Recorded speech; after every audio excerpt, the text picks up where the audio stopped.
గాంధీ గారు రాజ్కోట్కి వచ్చేస్తాడు బాంబే నుంచి. ఎందుకంటే బాంబేలో లాయర్ ప్రాక్టీస్ జరగట్లేదు. తర్వాత పోతే ఎట్లా బతకాలో తెలియట్లేదు. రాజ్కోట్లో వాడు బ్రదరు లా ప్రాక్టీస్ చేస్తూ ఉంటాడు. వాళ్ళ బ్రదర్ ఏం చేస్తాడంటే వేరే లాయర్స్ దగ్గర టైపింగ్ వర్క్ అవన్నీ ఇచ్చేసి ఇక్కడే వర్క్ చేసుకుంటూ అని చెప్తాడు. తర్వాత పోతే వాళ్ళ బ్రదరు చెప్తాడు, నేను వర్క్ తెచ్చినందుకు వాడు కమిషన్ ఇవ్వాలా అంటాడు. నేను కమిషన్ ఇవ్వను అంటాడు గాంధీ. బాంబేలో కూడా నేను ఇవ్వలేదు, బాంబే నాకు I'm against with commission to mediators అని అంటాడు. నేను మీడియేటర్ కాదురా బాబు, వాళ్ళ దగ్గర పక్షి తీసుకొచ్చి నీకు ఇస్తున్నాను, వాళ్ళు ఎక్స్పెక్ట్ చేస్తూ ఉంటారు అని అంటాడు. సరే, ఇక్కడ గాంధీ గారు కాంప్రమైజ్ అవుతాడు. బాంబేలో అయితే కాంప్రమైజ్ కాలేదు, రాజ్కోట్లో అయితే వాళ్ళన్న చెప్పినట్టు కాంప్రమైజ్ అయ్యి కమిషన్ ఇవ్వటానికి రెడీ అవుతాడు. సరే, ఎంత చేసినప్పటికీ కూడా కుటుంబాన్ని పోషించడానికి సరిపోయినంత డబ్బులు సంపాదన లేదు. కొంచెం ఫ్యామిలీ మెయింటెనెన్స్కి ఇబ్బంది పడుతూ ఉంటాడు. గాంధీ గారు అన్న ఏం చేస్తాడంటే షేక్ అబ్దుల్ కరీం జావేద్ అని దాదా అబ్దుల్లా అండ్ కంపెనీలో పార్ట్నర్ ఉంటాడు. ఆయన దగ్గరికి పోయి మా తమ్ముడు బారిస్టర్లా కంప్లీట్ చేశాడు, వాడికి ఇన్కమ్ లేదు, మీ దగ్గర జాబ్ పెట్టుకోమంటాడు. అతను ఏం చేస్తాడంటే నా దగ్గర ఇక్కడ వర్క్ లేదు, సౌత్ ఆఫ్రికాలో నాకు లీగల్ కేసెస్ ఉన్నాయి, వాటిని చూడటానికి మీ తమ్ముడిని సౌత్ ఆఫ్రికా పంపించమంటే సరే గాంధీ గారితో చెప్తే గాంధీ గారు ఇబ్బంది పడుతూ ఓకే అంటాడు. ఎందుకంటే ఆయన వయసు 24 సంవత్సరాలప్పుడు, కొత్తగా పెళ్ళయింది, పిల్లలు ఉన్నారు, భార్య పిల్లలు వదిలిపెట్టాలంటే చాలా బాధపడతాడు. అయినా కూడా ఏం చేస్తాడంటే వెళ్ళటానికి రెడీ అవుతాడు. తర్వాత బాంబేలో పోర్ట్లో షిప్ ఎక్కుతాడు, పడవ ఎక్కేసి ప్రయాణం మొదలు పెడతాడు. ఆయన వయసు 24 ఏళ్ళు అంటే చాలా చిన్న వయసు. తర్వాత షిప్పు బోటు లాము వెళ్తుంది.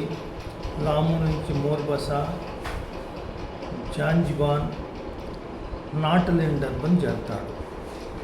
నాటల్ని పోర్ట్ నాటల్ కూడా అంటారు.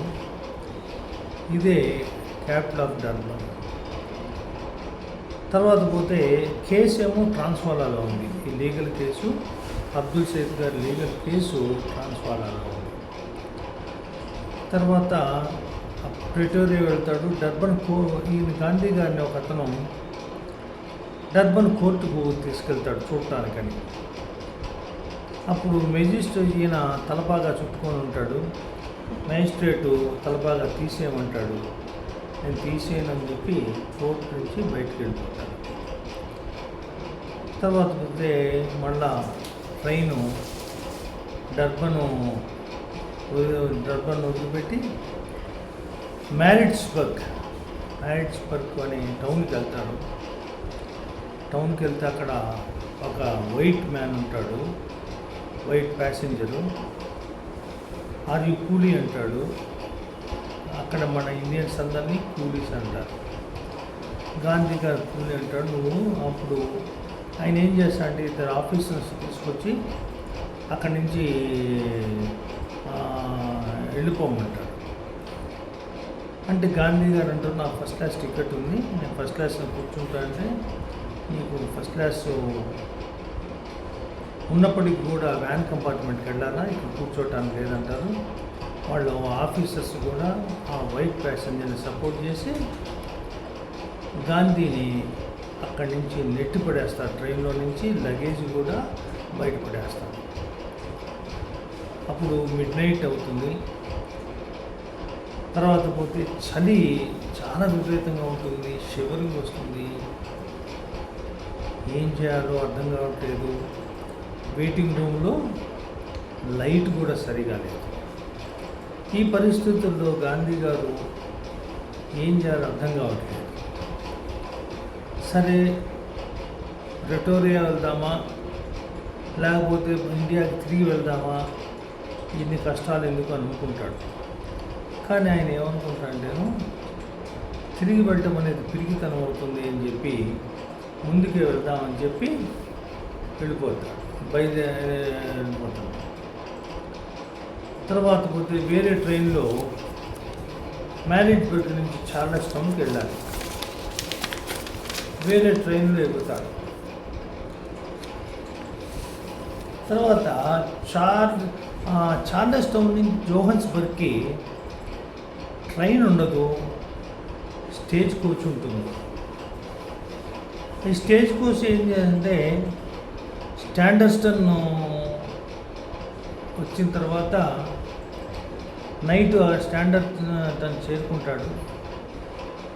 తర్వాత అయితే అక్కడ టికెట్ తీసుకొని చార్లెస్ టౌన్కి బయలుదేరుతాడు వేరే ట్రైన్. గాంధీ గారిని ఆ కోచ్లో ఒక వైట్ ప్యాసింజర్ వచ్చి ఆ కోచ్లో కూర్చొని మళ్ళా సేమ్ ప్రాబ్లం అవుతుంది, నాకు ఫస్ట్ క్లాస్ టికెట్ ఉంది, కూర్చొని నేను ఇక్కడే ఉంటానంటాడు. వాడేమంటాడు, వైట్ ప్యాసింజర్ ఏమంటా అంటే, నేను సిగరెట్ తాగాల, నేను డ్రైవర్ పక్కన కూర్చుంటాను, నువ్వు ఫుడ్ బోర్డు మీద ఆ గన్నీ బ్యాగ్ క్లాత్ వేసుకొని కూర్చొని అక్కడే ఉన్నాడంటాడు. కానీ గాంధీ గారు వెళ్ళనంటాడు. తర్వాత పోతే అప్పుడు కోచ్ ఏం చేస్తాడంటే గాంధీ గారిని అక్కడ వదిలిపెట్టి వెళ్ళిపోతాడు. తర్వాత మరుసటి రోజు వేరే కోచ్ పెట్టుకొని వేరే ట్రైన్లో బయలుదేరుతాడు. మళ్ళా సేమ్ ప్రాబ్లం వస్తుంది. ఒక వైట్ ప్యాసింజర్ వచ్చి గాంధీని దిగిపోమంటాడు. వాడిని గాంధీని సామి అంటారు. మీకు తమిళనాడు ఎక్కువగా తమిళియన్స్, తెలుగు వాళ్ళు, గుజరాతీ వాళ్ళు, సౌత్ ఆఫ్రికాలో ఎక్కువగా ఉంటారు, కూలీలు ఉంటారు. అక్కడ తమిళియన్స్ సామి అంటారు. You swami, get out from this place and go to other place అని అంటాడు. I want to sit near by driver, I want to smoke cigarette and you are not allowed to sit here అంటాడు. గాంధీని బాగా కొడతాడు, కొట్టేసి చెవుల మీద కొడతాడు, బాడీ మీద కొడతాడు. వాడు నెడితే ఆయన ఏం చేశాడంటే ట్రైన్ యొక్క రైల్స్ ఉంటాయి, ఆ రైల్స్ పట్టుకొని చాలా భయంగా ఆ ట్రైన్లో ప్రయాణిస్తూ ఉంటాడు. ప్రయాణించిన తర్వాత తోటి ప్యాసింజర్స్ అందరూ కలిసి అతన్ని, గాంధీ గారు తప్పేముంది, అతనికి ఫస్ట్ క్లాస్ టికెట్ ఉంది, అతను మీరు ఎందుకు కొడుతున్నారు అనే ఎంత అంటే బతిమిలాడితే కొట్టడం ఆపేస్తారు. ఆపేసిన తర్వాత దిగిపోతూ ఏళ్ళు చూపించి నీ అంతు తేలుస్తాను, నేను చంపుతాను అని బెదిరించి వెళ్ళిపోతాను. గాంధీ గారు భయపడతారు, వీడు చంపేస్తాడేమో అని అనుకుంటాడు. తర్వాత పోతే అసలు గాంధీకి భయం వేస్తుంది, ఇంకా నేను బతికి బయట కడతానా, ఇండియాకు చేరుకోగలనా, నా పరిస్థితి ఏంటి అని భయపడుతూ ఉంటాడు. ఎట్లాగోగలవు స్టాండర్టన్ నుంచి వేరే కోచ్లో ఉదయం బయలుదేరి జోహన్స్బర్గ్ చేరుకున్నాడు. జోహన్స్బర్గ్ చేరిన తర్వాత హోటల్ రూమ్ అడిగితే గ్రాండ్ నేషనల్ లాడ్జ్ అని ఉంటే దానికి వెళ్ళి రూమ్ అడిగితే ఇవ్వనంటాడు. ఎందుకంటే నువ్వు ఇండియన్వి, కూలీవి, బ్లాక్వి అని చెప్పి ఇవ్వనంటాడు. అయితే ఆ కంపెనీ పార్ట్నర్ షేక్ అబ్దుల్ గని ఏమంటాడంటే జోహన్స్బర్గ్ మంచి ప్లేస్ కాదు, నువ్వు ప్రిటోరియా వాళ్ళు అది దీనికంటే బెటర్ అంటారు.